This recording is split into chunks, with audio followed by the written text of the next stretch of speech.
Good afternoon, everyone. My name is Eileen Hudon, and I'm the Vice President of Strategic Partnerships and Systems Change with the National Resource Center on Domestic Violence. Thank you for joining us today, and welcome to our webinar titled The Nexus Between Gender-Based Violence and Housing Insecurity for American Indian and Alaska Native Survivors. The NRCDV works to improve community response to domestic violence and ultimately prevent its occurrence. Our comprehensive technical assistance, training, and resource development are a few examples of the many ways in which NRCDV serves those dedicated to ending domestic violence in relationships and communities. The NRCDV understands that in order to truly end domestic violence, we must address all of the systems that generate and sustain it, and that working in solidarity across issues of justice is the only way to bring about meaningful social change. This is why, in 2016, we adopted the NRCDV stand statement, which affirms that we support and center the voices of individuals and groups who have been targeted, degraded, threatened, or marginalized because they are Native Americans, people of color, immigrants, women, Muslims, LGBTQ, or people with disabilities, and that we stand against white supremacy, racism, misogyny, anti-Semitism, homophobia, transphobia, xenophobia, and all other forms of structural oppression. The NRCDV is also committed to support those who embrace self-care and community connection as necessary and powerful for social change. For most survivors of sexual and domestic violence, housing is an immediate and necessary need. American Indian and Alaska Native survivors share similar dire needs, but the additional barriers and complexities can sometimes make accessing and securing housing insurmountable. Today's webinar will discuss the American history's impact on American Indian and Alaska Native housing instability, and the findings from a group of experts from Indian country who work in the fields of gender-based violence and housing. We'll highlight the findings of the National Work Group on Safe Housing for American Indian and Alaska Native survivors of gender-based violence, lessons learned, and colonization, homelessness, and the prostitution and sex trafficking of Native women. These are two reports that were published early this year, as we hear from the authors of this report. You can view both of these resources on vonet.org, and I'm going to ask my colleagues to post the link to those reports. So with that, I would like to welcome our extraordinary presenters. They are all active members of the National Native Housing Work Group that I referenced a moment ago. And today, they are Caroline LaPorte, Gwendolyn Packard, Chris Stark, and Eileen Hudon. And with that, I'm going to take a moment to hold space for healing and reflection by asking Eileen to help us with that as we center ourselves to begin talking about violence against Native people and others. Eileen? I want to, this is Eileen Hudon, I'm Anishinaabe from White Earth, and I want to ask everyone on this call to take a moment to say a prayer in your own way to help us over here and to help change the oppression that we all experience in some way, whether we're whichever end we're on, we're all a part of that happening with us. On Memorial Day, George Floyd was murdered, and it was recorded by several community members. This happened at a community grocery store, and there was a police officer who knelt on this man's neck for 5 minutes. It was reported. For 7 minutes, others reported. For 8 minutes, another reported. But for however long it took, there were many neighbors men, women, and children who witnessed this take place. And it's horrific. The way that has impacted our community is that it feels much like the time around Vietnam, not 9/11, but Vietnam, when there was like a breaking away of the fabric of something that held us together before. So I hope that whatever comes of that of this, and it's still happening. There are people still protesting at 4 o'clock this morning. Right now, we started a sacred fire here at Elders Lodge around 4:30 this morning to ask for prayers and help for the family, for all the loved ones, and for everyone here who may be in danger, no matter what position they hold in the community, because there's a danger here that I haven't felt since that time. So I ask for your help and your prayers for everyone concerned. Miigwech. Thank you, Eileen. Hi, everybody. Can you hear me okay? Yes, we can. Perfect. Okay. I'm going to go ahead and get us started. So I will this is Gwen and I's portion. I'm going to skip over the title. We don't have a ton of time together today, but really quickly I wanted to introduce myself. So my name is Caroline LaPorte. I am an attorney. I'm also an immediate descendant of the Little River Band of Ottawa Indians. So like Eileen and Chris, I'm also Anishinaabe. I was previously in D.C. working as a policy advisor for the National Indigenous Women's Resource Center. But now I am in the sometimes sunny, but certainly not this week, Miami, where I work for a local tribe. My family is Bear Clan, or Makwa, as we say in our language. And I say that to you so that even though we are on a webinar and you cannot see my face, and that I cannot see your face, you can know who I am and where I come from. I wanted to say thank you for being on with us today. I find that between having to become like a quasi/failure of a kindergarten teacher this week, or for the past 6, 7, 8 weeks myself, or just not being able to interact with other adults on a daily basis, I really cherish these moments where we get to come together in one format or another just to learn from each other. I am going to turn it over to my NIWRC Auntie Gwen real quick to introduce herself. Gwen? Sure. Thank you, Caroline. My name is Gwendolyn Packard. I'm Ihanktonwan, Dakota, and a survivor of domestic violence. I work with the National Indigenous Women's Resource Center. NIWRC was created as the National Indian Resource Center, funded by the Family Violence Prevention Services Administration to address domestic violence and safety for Indian women. Our mission is to provide national leadership to end violence against Native women by supporting culturally grounded grassroots advocacy. Caroline? Yes. Okay, so I talk super fast, and if I'm talking too fast, just put a little note in the chat there, and I will do my very best to slow down. So I'm not going to go into what the working group goes over. I'm going to give that to Heidi in a second to do, but I wanted to start with this quote, and it was a quote that we included in the report because it does encapsulate a lot of the energy that the working group itself brought to that space that we shared with each other, and also the ways that we continue to envision the work we do, even though we may do it in different ways. So the quote is, "All that we are is story. From the moment we're born to the time we continue on our spirit journey, we are involved in the creation of the story of our time here.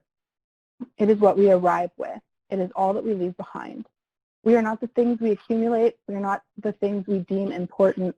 We are story, all of us. And what comes to matter then is the creation of the best possible story we can write while we're here.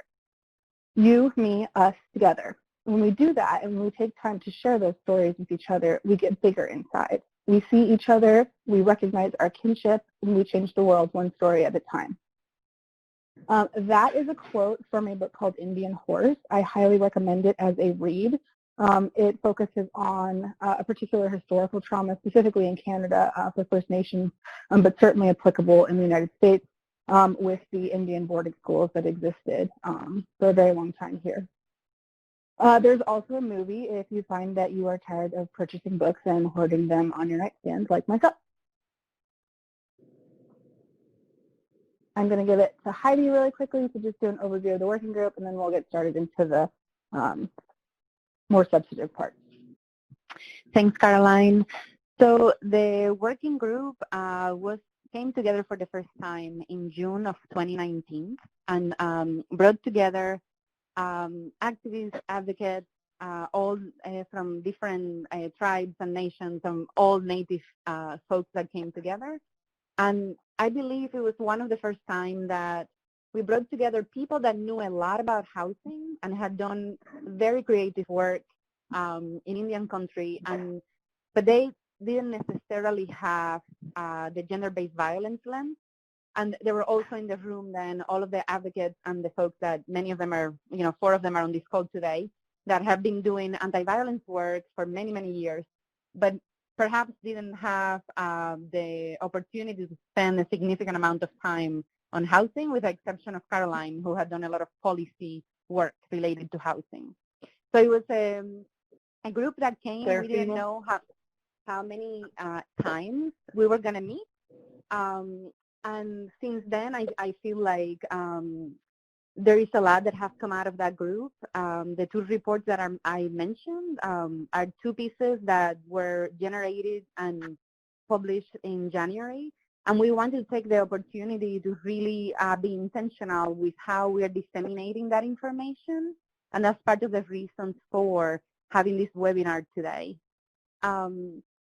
You'll hear more about the areas that the group has identified, but it brings together members that do work at the national level, at the state, and at the local level. There are folks that work directly off reservations, on the reservations. So I think a lot of the things that constantly we hear that are quite complex around addressing housing insecurity and gender-based violence survivors from Indian country, is that there are very specific needs and areas that change depending on where people are. So trying to hold all of the complexity and concentrating on solutions have been the main goal of the Native Housing Work Group. So with that, I'm going to turn it over again to Caroline and Gwen.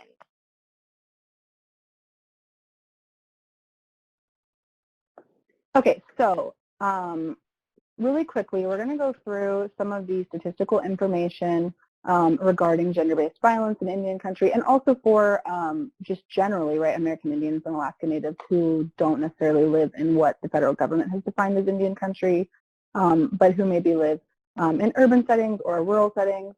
It's certainly applicable there as well. Okay, so I'm going to go over this really quickly with you all.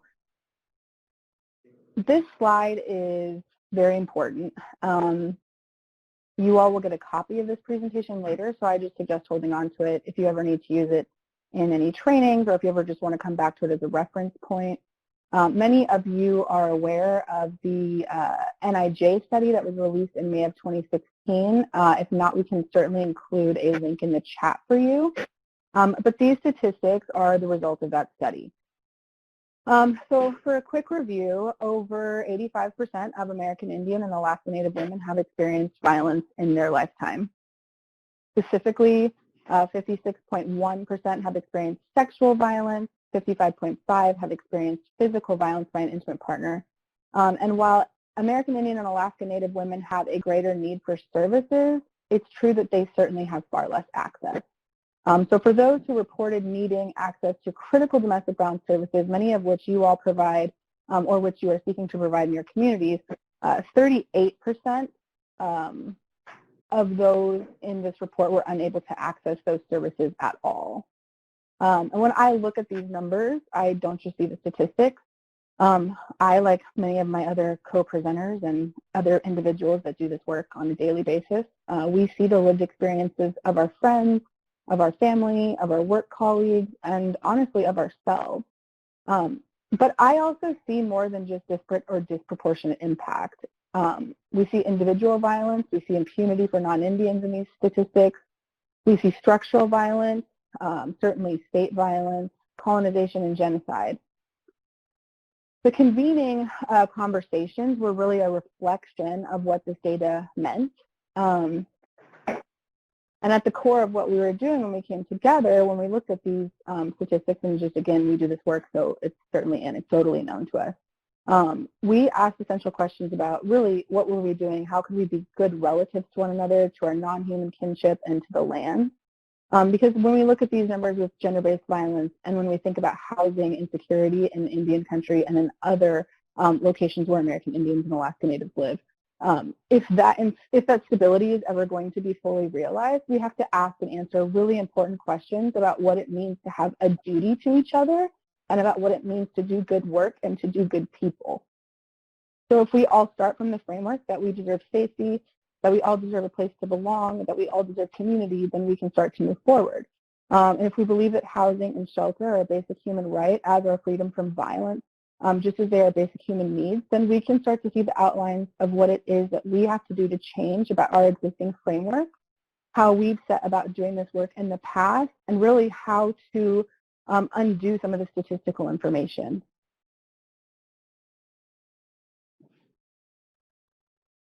Next slide.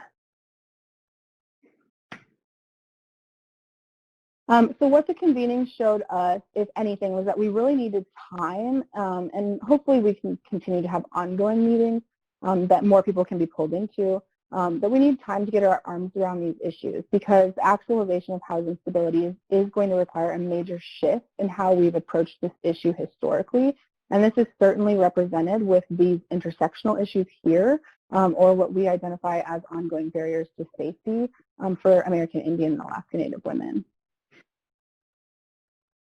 I'm going to let Gwen talk here. I just want to say one thing though too. So when I look at the barriers that I see here, my mind instantly goes to thinking about policy shifts. I think with the working group and with the people that I was able to interact with and certainly learn from, I started to view these things not as an attorney or as somebody that is policyist, but more as somebody that could view these issues as things that were in need of a culture shift. So if I look at jurisdiction, for example, you know, of the 56% of American Indian and Alaska Native women that had reported they were sexually assaulted as a part of that Rosé study on the previous slide, over 95% of them reported they were victimized by at least one non-Indian perpetrator. And I see a quick policy thing right there. I can identify it really quickly. There needs to be what is called the full Oliphant fix. Of course, since Oliphant, which is a United States Supreme Court case, we can link to it in the chat as well. Tribes have had their inherent authority to prosecute non-Indians for violence they perpetrate on tribal lands against tribal people stripped from them. So yes, that policy shift can happen, and one obviously did occur with the Violence Against Women Act 2013. And we're not going to go through this, but basically now implementing tribes that implement VAWA 2013 can, if they conform to heavily westernized legal standards, prosecute non-Indians for dating violence, domestic violence, and criminal violations of protection order. But that's just the policy side of things. When you look at the jurisdiction, you have to think about what is the jurisdiction issue really about, and that's more of what the convening focused on.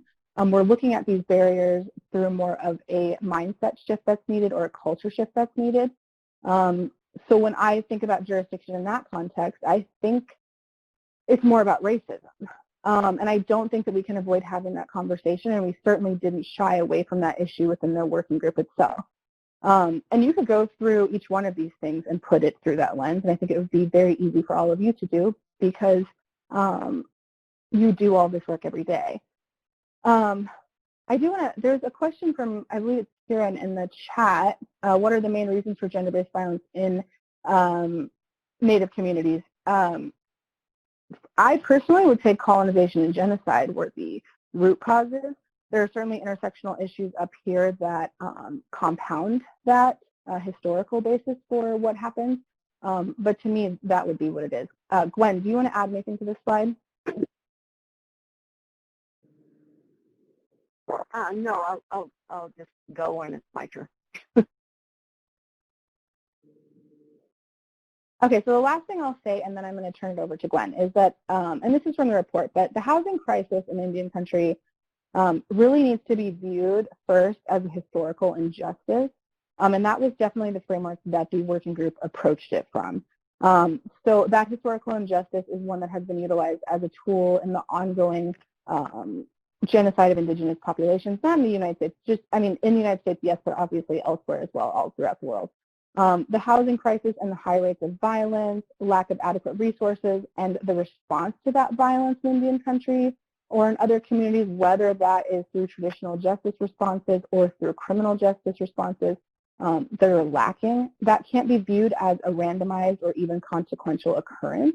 It has to be viewed as manifestations of a larger goal, which is the eradication of indigenous people from their lands. I'm going to turn it over to Gwen.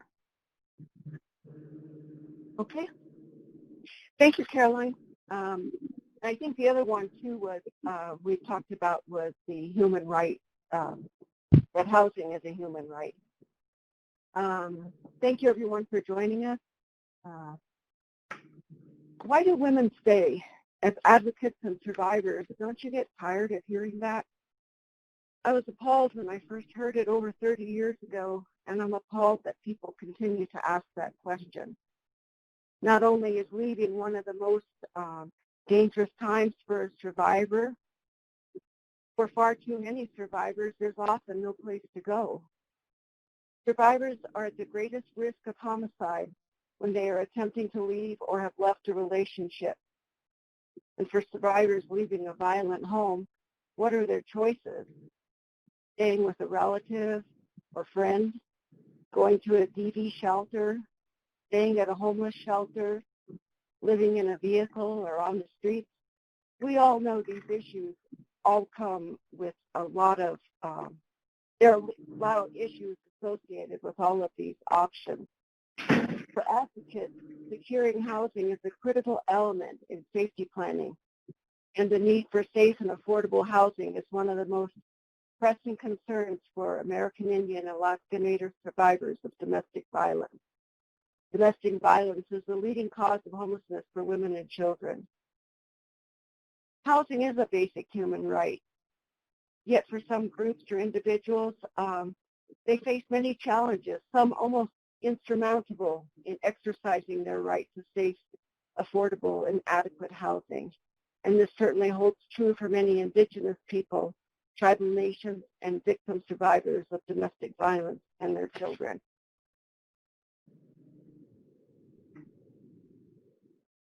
Just looking at the data around basic housing needs for American Indian and Alaska Native people, we see that 42,100 to 84,700 American Indian and Alaska Native people would be homeless if a family or friend had not taken them in.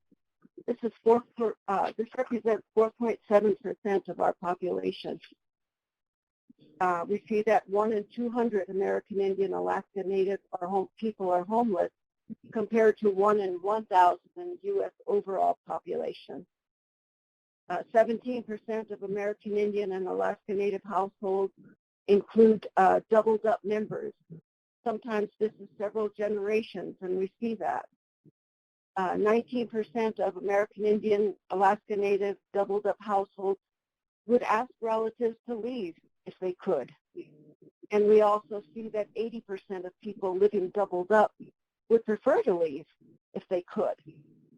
I remember some years ago talking with tribal leaders and others about homelessness in tribal nations and Indian communities, and the response then was, we don't have that problem. We all take care of each other.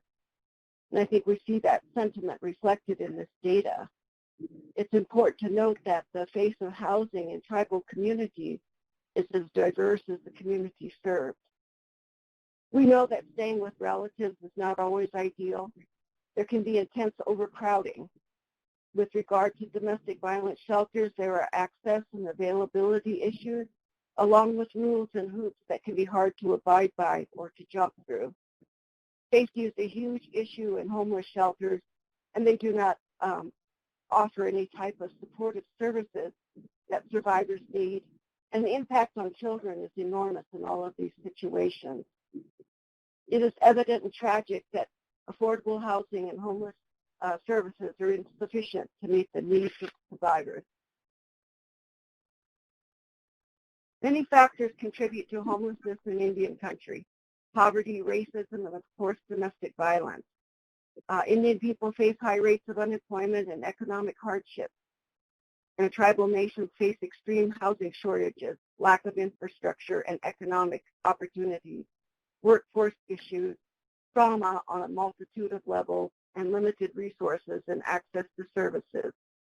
And I think a lot of this in recent months is really off the charts due to the pandemic we're all experiencing. Here the data shows that the poverty rates in metropolitan areas are 22%, in surrounding communities 28%, and in tribal areas 32%, almost the national U.S. average before the pandemic anyway. A study on the housing needs of American Indians and Alaska Natives in tribal areas focused on problems and needs in Indian country included some of these system deficiencies such as plumbing, heating, kitchen and electrical, along with roads, running water, and health care. And many of the housing units are old and have structural deficiencies. Overcrowding was huge. The preceding slides were taken from this report, Housing Needs of American Indians and Alaska Natives in Tribal Areas, a report from the Assessment of American Indians and Alaska Native and Native Hawaiian Needs. This study generally confirms what has become the conventional wisdom about homelessness in Indian country, namely that in tribal areas, homelessness mostly translates into overcrowding rather than having people sleeping on the street. The study estimates that at the time of the household survey in 2013 to 2015, between 42,000 and 85,000 people in tribal areas were staying with friends or relatives only because they had no place of their own. That is, they were homeless. We know that the rates of domestic violence our women and children experience are unacceptably high. 64% of Indian women are physically assaulted, victims of domestic violence. Indian women suffer from violent crime at the rate of 3.5 times the national average. Homicide, the leading cause of death, the third leading cause of death for Indian women. And Indian women are murdered at a rate 10 times higher than the national average. 75% of Indian women murdered were killed by an intimate partner. Violence against Indian women is rooted in colonization. Indian women live their lives in the dangerous intersection of gender and race. And as was quoted earlier, 38% of American Indian Alaska Native women who are victims of domestic violence were unable to receive the necessary services. On top of that, we also know that Indigenous women experience more challenges in dealing with the effects of domestic violence, such as finding safe, affordable housing, employment, daycare, legal issues, ruined or damaged credit, discrimination, and vulnerability to sexual and gender-based violence. We know that many of these barriers are created by abusive partners to continue to exert power and control over victim survivors. Looking at gender-based violence and housing instability, we see that domestic violence is a leading cause of homelessness. 50% of the homeless population identifies domestic violence as a primary cause. Between 22 and 50% of homeless women report that domestic violence was the immediate cause of their homelessness. 92% of homeless women have experienced severe physical or sexual abuse at some point in their lives. 63% of homeless women have been victims of domestic violence, and 38% of domestic violence victims will become homeless at some point. With regard to domestic violence shelters across the 574 federally recognized tribes, there are probably fewer than 45 tribal domestic violence shelters. By contrast, nationally, there are over 1,500 domestic violence shelters in the U.S. For domestic violence survivors, access to safety means access to shelter or housing. Working on housing issues can be overwhelming for domestic violence advocates. Safety planning and knowledge about resources are fundamental principles for advocates. However, housing issues can be complicated and difficult to navigate. The housing industry is a highly regulated industry, and for some communities, if there are no resources, there are no resources. Certainly, the shortages illustrated in the report and this webinar, as well as the information provided regarding the expanded VAWA protections, show that housing in Indian country is yet another vulnerability that American Indians and Alaska Natives have inherited. We know that without access to shelter and safe, adequate housing on tribal lands, survivors are often forced to leave their ancestral home, a place of significant spiritual and cultural meaning, leave their tribal community and support system, and enter non-tribal domestic violence shelters or homeless shelters that cannot address their needs, or live on the street. Again, all of these are very difficult for survivors and their children. Yet we continue to ask, why do women stay? Thank you for joining this important webinar today, and thank you for the important work you're doing in your communities to create safety for survivors of domestic violence.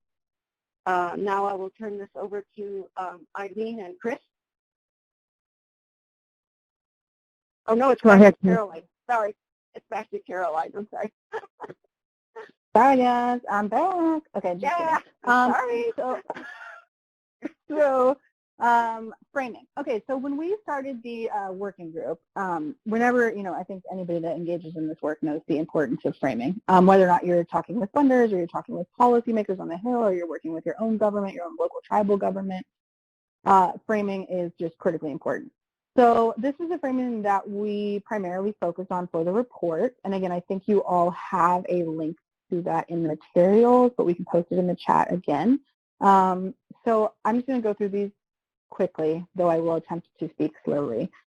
Housing stability and access is in an ongoing crisis in Indian country. That's both historically and presently. If you read in the report, there is a historical framing around this issue, and I think that it has certainly permeated its way to the present pretty continuously. The respect for tribal sovereignty has to be present in any solution that was proposed.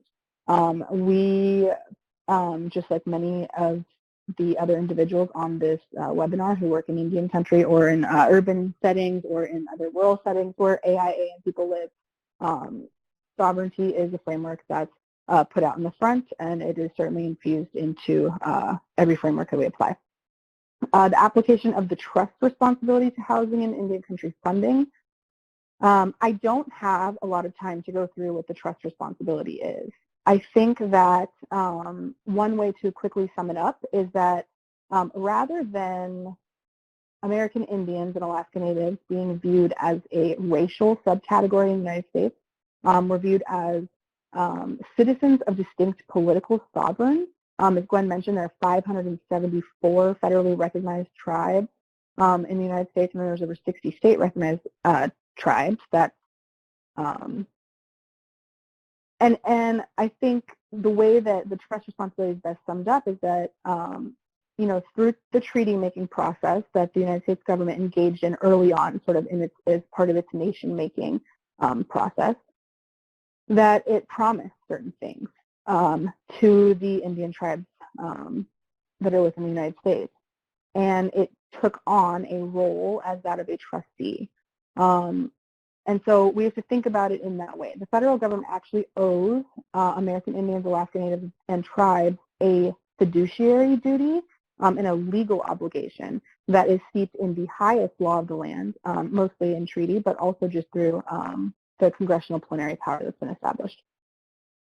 And then sustainability. I will say this too, so if you need more information on sovereignty or the trust responsibility, There are incredible tribal coalitions in your area who are very well versed on these topics. There's also the National Indigenous Women's Resource Center, the Alaska Native Women's Resource Center.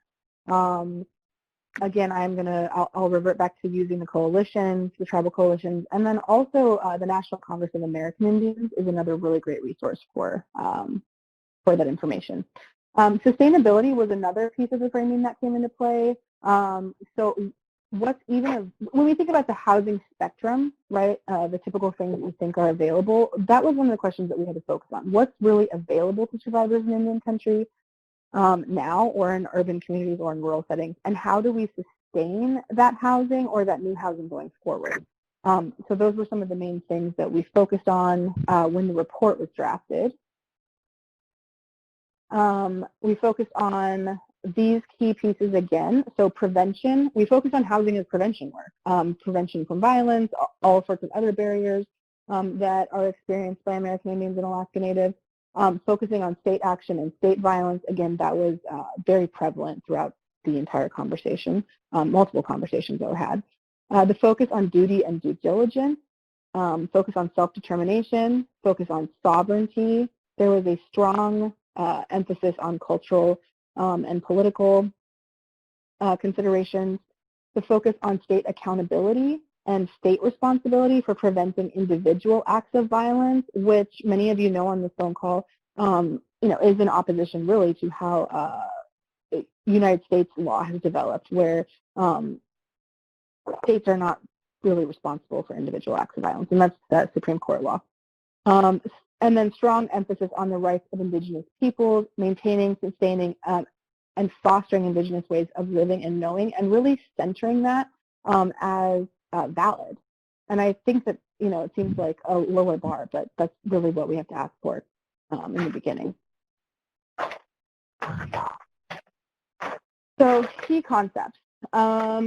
These were just the key concepts from the report. I'm not going to go through all of them. I think Gwen focused on a lot of them pretty well. The focus on root causes and the historical injustice aspects within the report was highlighted multiple times.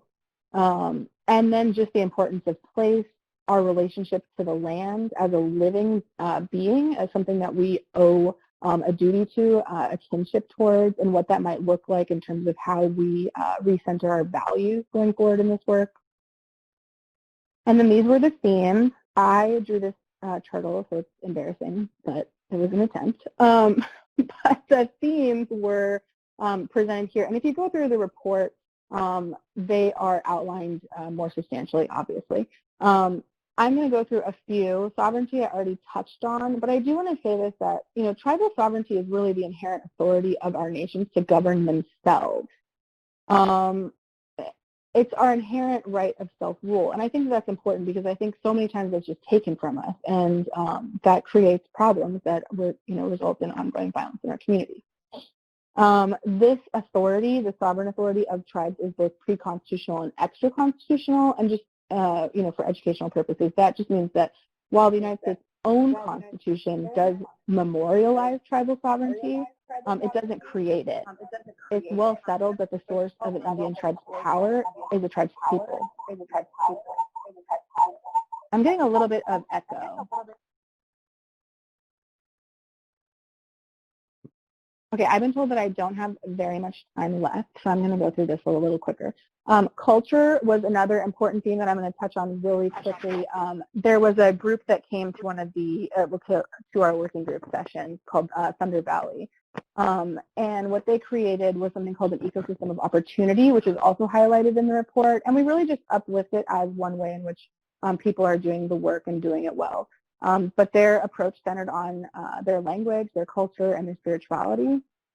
And then one of the most important things to know about their work, which I thought was really cool, was that it began as a youth-led movement within their community. And I would definitely check out what they've done. Another group, Native American Connections, provided stakeholders at the working group with examples of really facility after facility that incorporated tribal culture and tradition. Again, it's not the way, when you read the report, you'll see it. You shouldn't read it as like a boilerplate for any community. Should you want to adopt some of these practices, or should you want to consider some of the processes in place?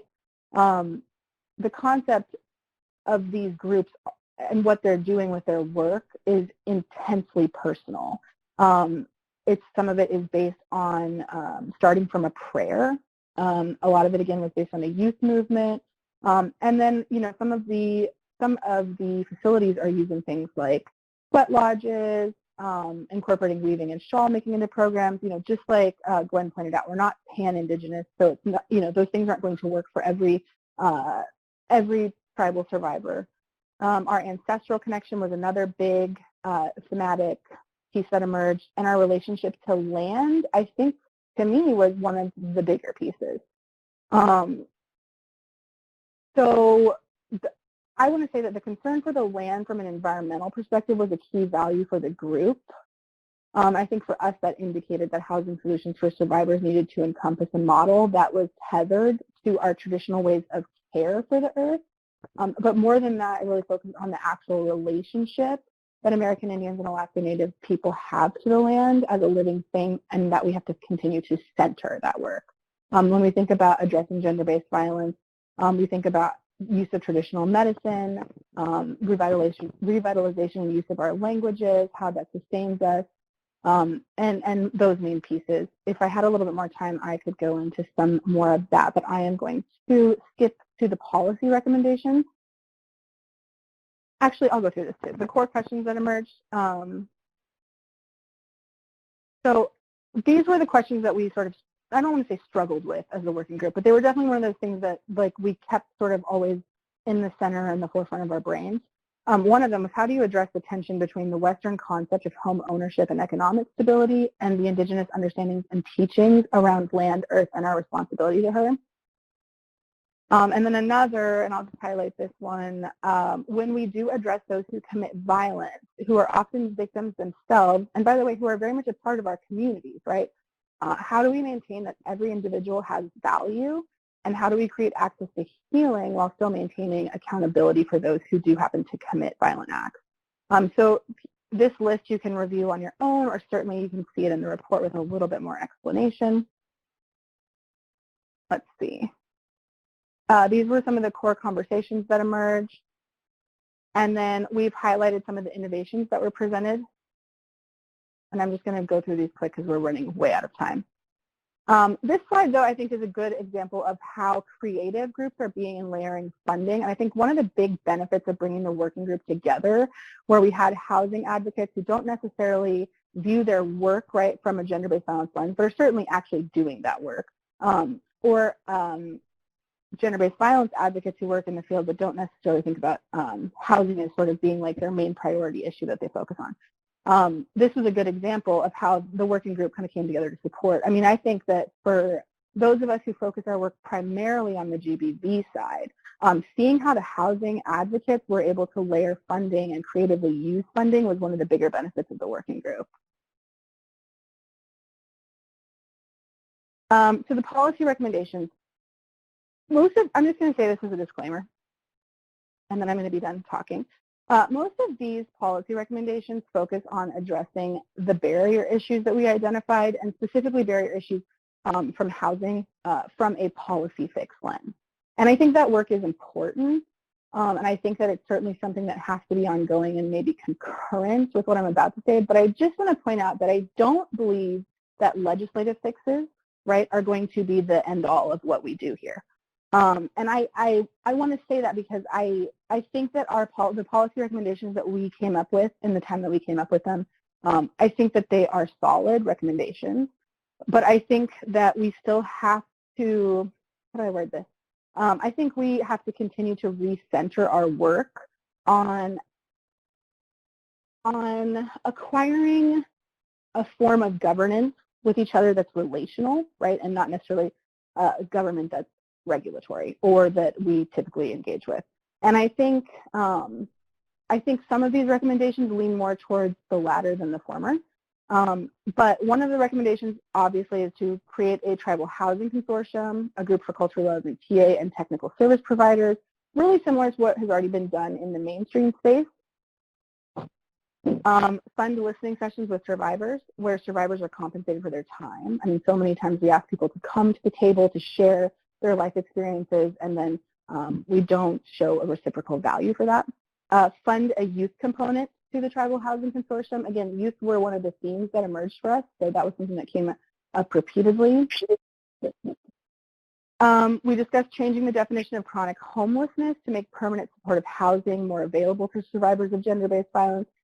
This has a little bit of an asterisk on it in that what we found beneficial around permanent supportive housing was how it addressed some of the survivor needs.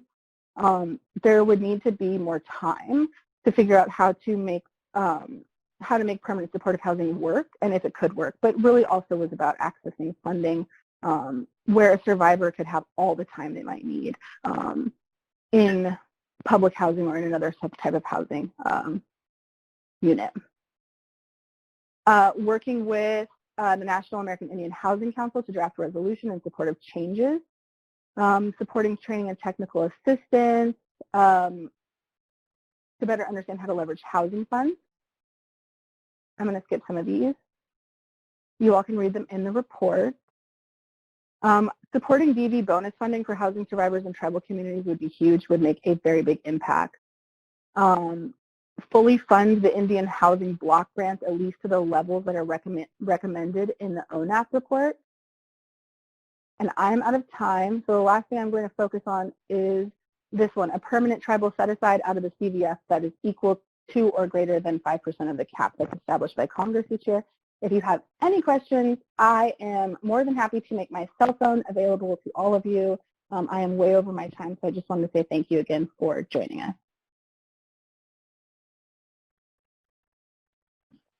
All right. Thank you, Caroline and Gwen, and thank you to NRCDV for bringing us on. My name is Chris Stark.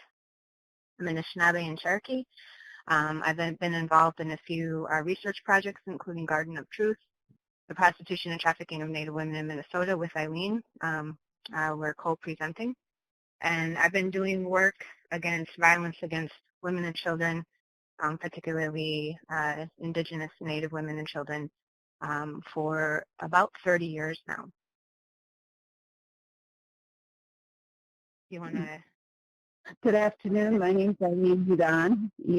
I White Earth Ojibwa Crane Clan. I live in the urban Indian community of Minneapolis and St. Paul.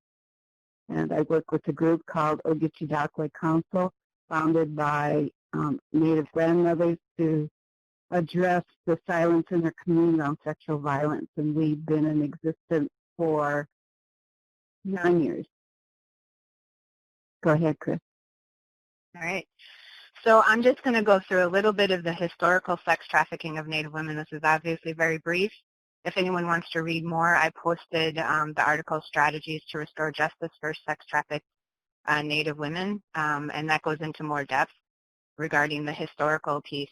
But obviously, the history is important from the point of view of truth, and the history is important because in order to understand the specifics that Native women and Alaska Native women and youth experience now around homelessness and sexual violence, including sex trafficking and domestic violence, we need to have an understanding of that.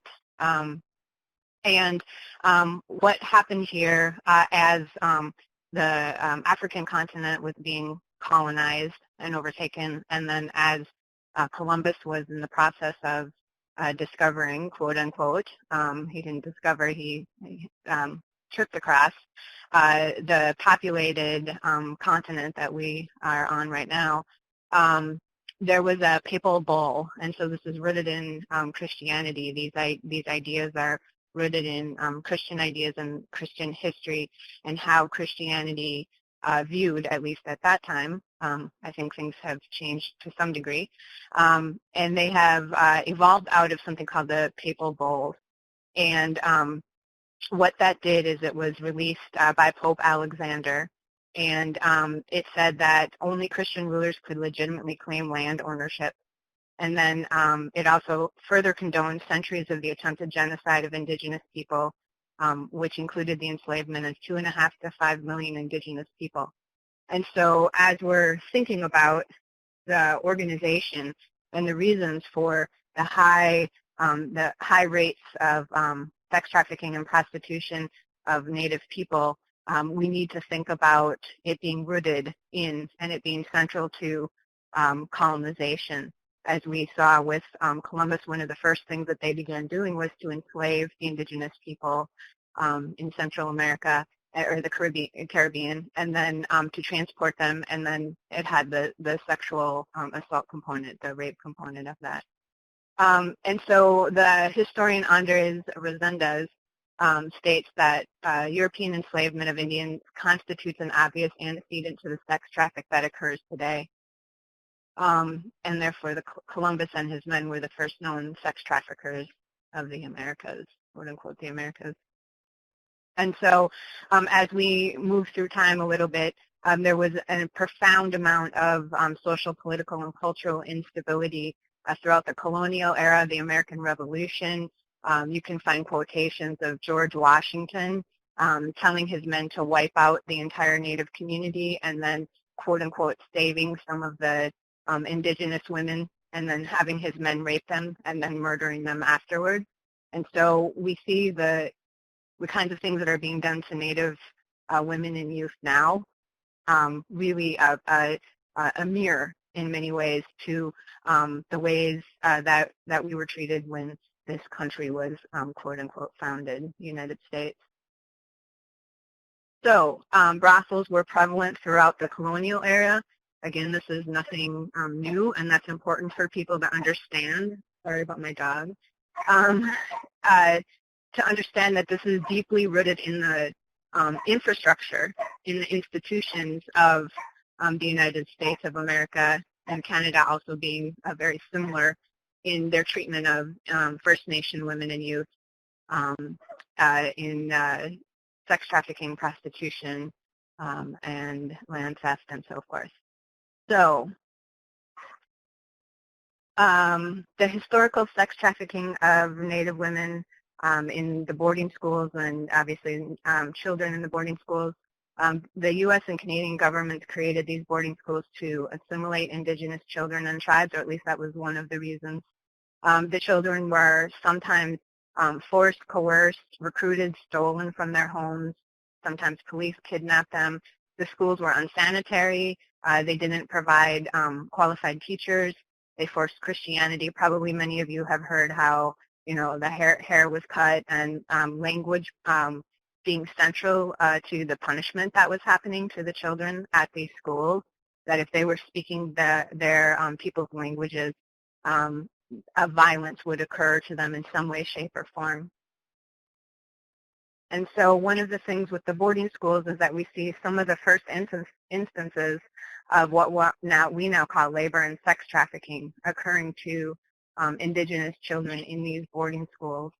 And if you want to find out more information, you can Google the Truth and Commission report out of Canada and read through that. And as it states there in those bullet points, it includes a number of different kinds of torture that were inflicted on those children. So of course then what happens is that that kind of abuse was inflicted on a group of Indigenous children who then were also separated from their families and their communities and their traditions, and a significant amount of trauma and loss and dislocation happened.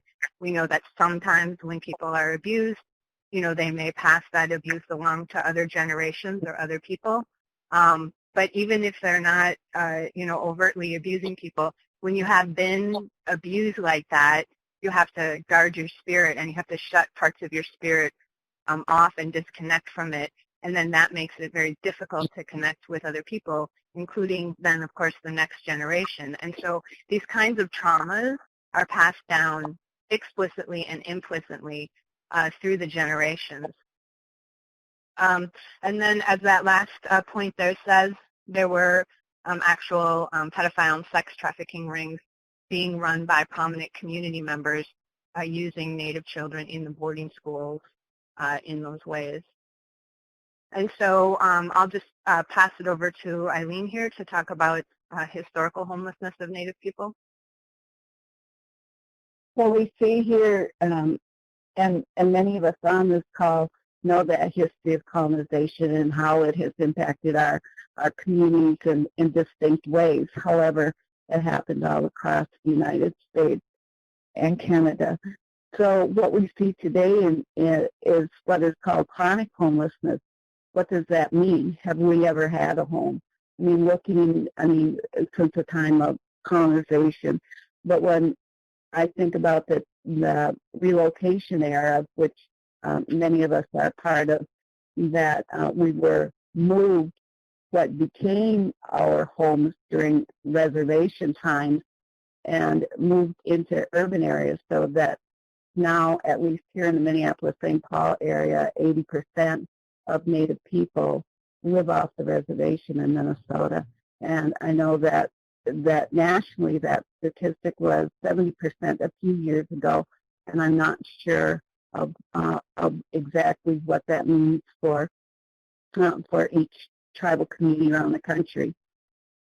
So we know that poverty, starvation, and here it says contagious diseases were prevalent among Native people due to the loss and theft of our land, and it resulted in 90 to 92% reduction in our population. Well, we're experiencing the same kinds of things in the conditions that our homeless relatives are going through right now, and what we see in our communities. One of the beautiful things that has happened here in our community as a result of what was called the wall of homeless people last year is that there were so many homeless people living on Franklin Avenue that the city of Minneapolis couldn't ignore that. What that forced our community to do was to come together as an urban Indian community and figure out how to address that. So more recently, as of 2 weeks ago, the Minneapolis Urban Indian Directors created a task force to address the sex trafficking of Native women because of the stories that have come out of the homeless. The stories are heard by everyone. All of the same women. Could you go to the next slide, please? All of the same. Many of the women that our community saw many of the women that the community saw and heard over the years, whether it's better women's shelters, whatever program resources we had, Native women who are trafficked have been there and invisible. The stories haven't been able to be ignored because of the homeless that we've experienced more recently, and how our community shifting its perspective on that the eyes of the community are opening. It's not simply advocates for victims of sexual and domestic violence or gender-based violence. It's our whole community that's beginning to open their eyes and to see the women the violence that women are experiencing in a way that is new. It's old. It's historical, but the way that we're seeing it is fresh and new. So what we're seeing is the contemporary result of colonization and in the homelessness that is also violent. And here you see the quotes that most of us know and use when we talk about the violence. This is more frightening when we talk about the violence right here in our community and what we see are taking place today. It's like many of the women who experience sex trafficking are invisible victims of violence. And so you see here the revolving door of homelessness, domestic violence, rape, abduction, stalking, sexual exploitation, and torture and prostitution and sex trafficking. We have funding that puts those words into streams and we separate the women out in those things, and we don't see them oftentimes when they're right in front of us. And so thinking about these links and what they mean for many women in prostitution and trafficking who are in their 40s, 50s, and 60s. Those are there are multiple generations that are homeless. There are multiple generations that are still living on the streets from the relocation era. So there are all of those links back to every connection that we see to violence and oppression. Yeah, and those are our grandmothers. They're our great-grandmothers who are caught up in this system and these multiple barriers, systemic barriers. And like one of the things that the women have said to me is, what difference does it make about X, Y, or Z? There's nothing I can do to get out of this.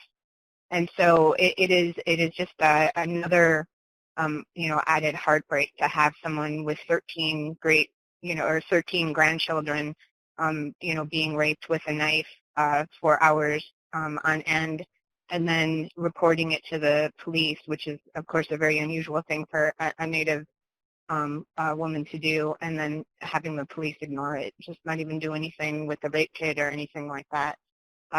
So I think that's just, it speaks to just these multiple barriers that have been in existence, since the time that colonization began.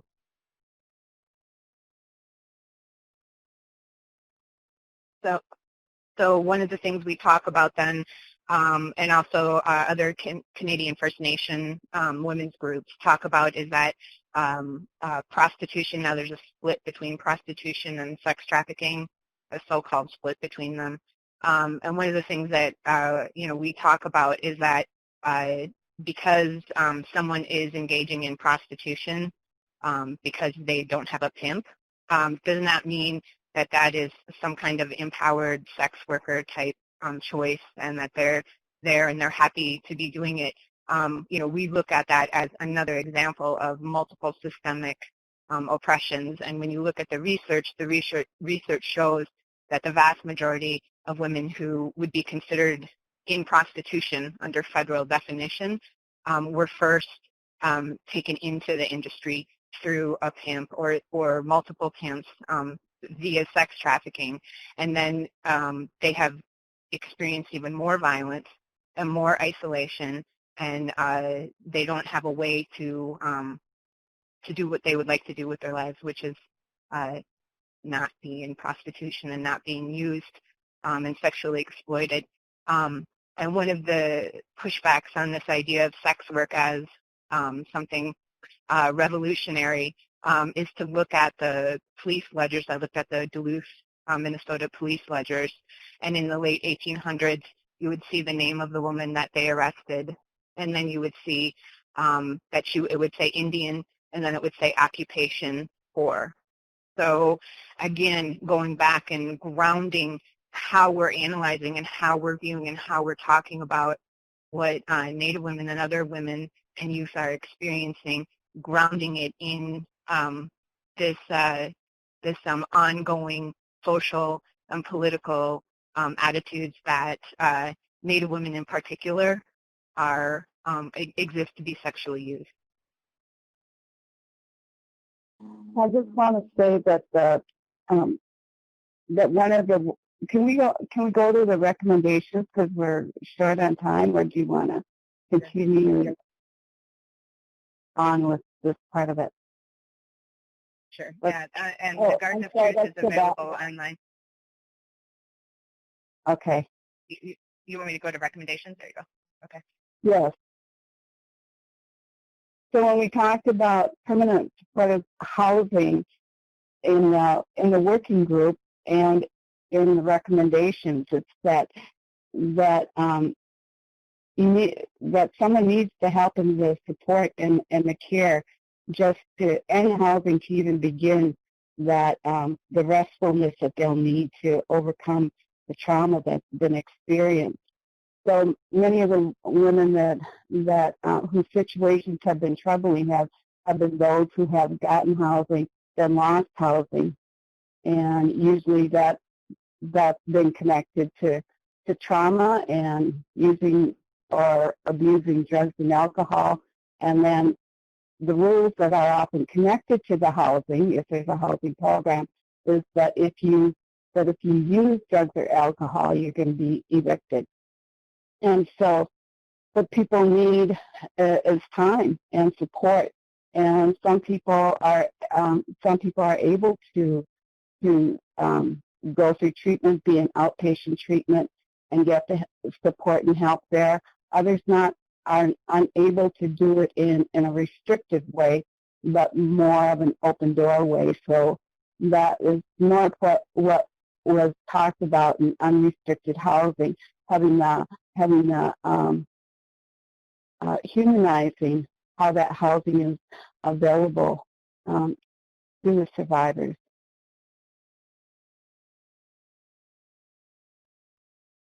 Yeah, and quickly here, I know we're over, but the culturally specific services is crucial for Native women and youth to have a trauma-informed approach that is rooted in their community and rooted in whatever tribal ways that they are a member of. And they have to be accessible. They have to be available on site by tribally known and acknowledged medicine people and healers. And then a number of legal resources are almost always needed for anyone who's been in prostitution or sex trafficking, along with employment training, development, educational resources. And the last one, they're specialized and informed resources for victims of torture. And that's not a hyperbole. The United Nations recognizes prostitution and sex trafficking as a form of torture. And the more that you work with sex trafficked or prostituted Native women, you see this incredible amount of visceral brutality inflicted on them under this thing we call prostitution and sex trafficking. I just wanted to say something else before we go to this slide, and that when we were interviewing women for the Garden of Truth, one of the most striking experiences, even though I knew this intellectually, it was to hear from the voices of women the experience of being sexually abused from babyhood. So in thinking about that, we use the terms prostitution and sex trafficking separate and together, and we distinguish because of whatever reasons there may be there for us to do that. But in the lives of the women, it doesn't happen like that. It's like what we're talking about mostly, at least in 75% of the cases, is child sexual abuse, child rape, ongoing. And so to hear that from the stories of the women and to think about these were children who never helped. These children became women, and those women are women that we still are not helping or that are invisible in our presence. So when we're thinking about housing, when we're thinking about public policy, to me it's like we're talking about those, our relatives, our family members, our sisters, our brothers, our aunties, our mothers, our grandmas, that need to be helped and to be visible, that spiritually they are whole and intact. There is nothing wrong there. They need the space to heal and push away the layers of trauma, and that we can help facilitate that in these ways. And public policy is one way that we can do that. So in that, we ask that we require training and education for service providers regarding prostitution and trafficking of Native women. And I'm saying that because, as I'm going to say that humbly, that as as a part of our tribal coalition, it took us 2 years. Thank you to the patience of Sam and Chris Stark to educate us so that we were at a common place where we had the same language, the same understanding, that we were not coming from all these different viewpoints, some of them victim blaming about the women, so that it took 2 years to get at a beginning place to see that, oh, now we can do this, now we can move forward. So that training and education is really important. And then outreach and education in reservation and urban Native communities. There are 11 tribes in Minnesota, and when we first started that effort on the Garden of Truth, we heard what we anticipated we might hear, and that's an urban Indian issue. It's not a reservation issue. And that turned out to not be true. It's a statewide issue in all of our urban Indian communities, all of our communities, because of colonization and all of the violence that places us in that vulnerable position to be sexually exploited. And then to develop a national campaign through Native Facebook audience, because we can better reach all generations and our diverse populations via technology. And then, Chris, would you talk about the Nordic model? Yeah, so we talked about what we're calling now in the United States equality model, which has also been known as the Nordic model. It began in Sweden. And, that the implementation of this particular dynamic or legislation, I guess, is important because it goes after the demand, right? The primarily men, sometimes it's women, but primarily men, and in the United States, primarily white straight men, because that's who most of this country, is in terms of who is buying people to sexually use. And so it enforces or targets the men who are buying human beings, but it has to provide trauma-informed, culturally specific services for the women, because without those services in place, then the women are not being taken care of, they're not being helped. And if you only provide services, then the men will just, continue to use women with impunity. And so having both of those pieces in place is just really crucial. We see some things happening around the country with youth, called Safe Harbor typically. And we really need that in place for adult women of all backgrounds, and particularly for Native women. This is a long conversation, and I don't want to, go off into it, but separating prostitution from sex trafficking is very problematic, particularly for Native women, because roughly half of the women in our study, the Garden of Truth, would have fallen under the guidelines of having been in prostitution, and then that would mean that they were not eligible for services. They would be viewed and treated as criminals, which is, what people in prostitution have been treated as.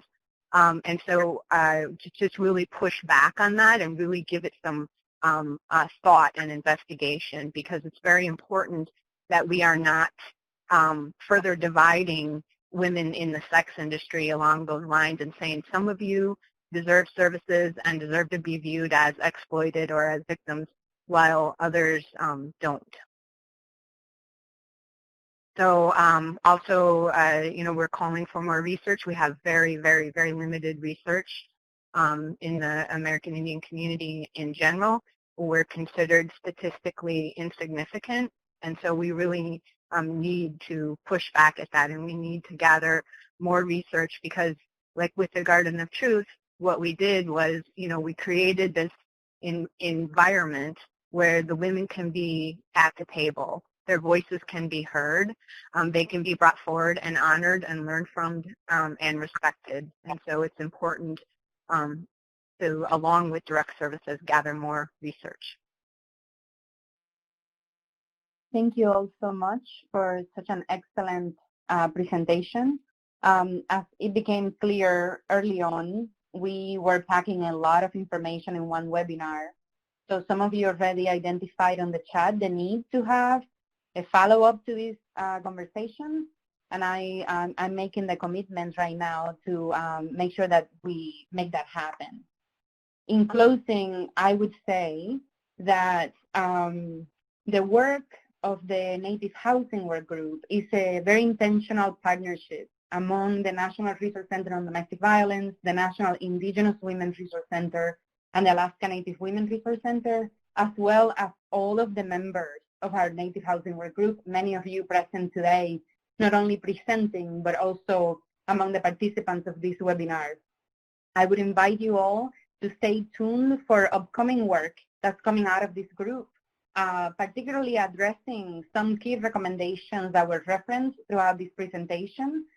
I would make a special emphasis on the participation and recommendations related to youth, Native youth, and housing insecurity, which is something that we're going to devote intentional time and attention in the next fiscal year. We want to listen from Native youth, and we want to hear recommendations that will come from the Native youth themselves. The same for Native survivors. Some of you had questions about how do we engage Native communities, and I think in the part of non-Native service providers. And I think it requires intention, real relationship building, and the support and the trust that may take time to build with Native communities. You all heard about the impact of colonization and genocide. So it takes time to build relationships. You heard of some of the intersecting issues that were raised. You heard about the importance of separating trafficking from prostitution. You heard about substance use coercion, and some of the work that we are planning on doing this year and the following year is looking at the intersection of substance use coercion, homelessness, and Native women. Some of our partners that are already doing that work are here with us today as well. We've heard the importance of centering responses to the housing problem in Indian country around culturally specific, trauma-informed, Native-centered values. And it requires that level of commitment to make or to promote strategies that work. And once again, you have the commitment of the work group to continue bringing these issues to the forefront and concrete solutions. Native survivors have been talking for a long time about what doesn't work. The time to act is now. So with that, we're going to pause here. We invite you to join us as we continue to move this work forward. And I would like to thank very much from the bottom of my heart all of you presenters today for such a wonderful, wonderful presentation. Thank you so very much. Thank you.